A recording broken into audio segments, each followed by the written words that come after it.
আসসালামু আলাইকুম। আজকে আমি লাউ চিংড়ি রান্না করব। তো চলেন রান্নাটা শুরু করি। প্রথমে আমি কড়াইতে পরিমাণ মতো সয়াবিন তেল দিয়ে দিলাম। তারপর আমি এখানে দিয়ে দিব পেঁয়াজ কুচি, কাঁচামরিচ ফালি। এই রান্নাটাতে একটু বেশি কাঁচামরিচ দেওয়ার চেষ্টা করবেন, কারণ গুঁড়ামরিচটা কম দিব। গুঁড়ামরিচ কম দিলেই ভালো লাগে। এই যে সুন্দর মতো এটা একটু নেড়ে চেড়ে তারপর এখানে আমি বাটা মশলা দিয়ে দিব। বাটা মশলাও অল্প দিতে হবে, হাফ টি স্পুন রসুন বাটা আর হাফ টি স্পুন আদা বাটা। লবণ দিয়ে দিলাম 2 টিস্পুন। তারপর হলুদ দিয়ে দিব 1 টিস্পুন। মরিচের গুঁড়ো দিয়েছি হাফ টিস্পুন। এই তো এবার এটাকে একটু নাড়াচাড়া করে তারপর এখানে অল্প পরিমাণে একটু পানি দিয়ে দিব, যেন মশলাটা পুড়ে না যায়।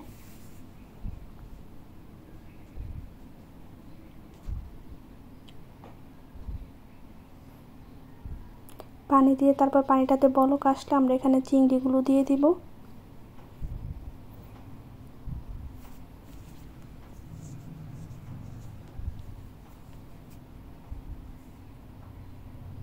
চিংড়িগুলো কিছুক্ষণ রান্না করে প্রায় 4-5 মিনিট রান্না করেছি। তারপর এখানে লাউটা দিয়ে দিব।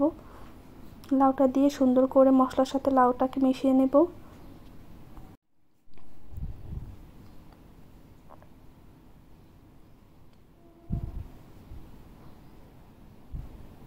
এই তো মেশানো হয়ে গেছে। এবার ঢাকনা দিয়ে কিছুক্ষণ রান্না করে নিয়েছি। মাঝে মাঝে এটা উল্টে পাল্টে দিব। তারপর এখানে দিয়ে দিব প্রায় একটার বেশি টমেটো নিয়েছি আমি এখানে। একটার অর্ধেক টমেটো দিয়ে দিয়েছি। এবার দিয়ে দিব পানি।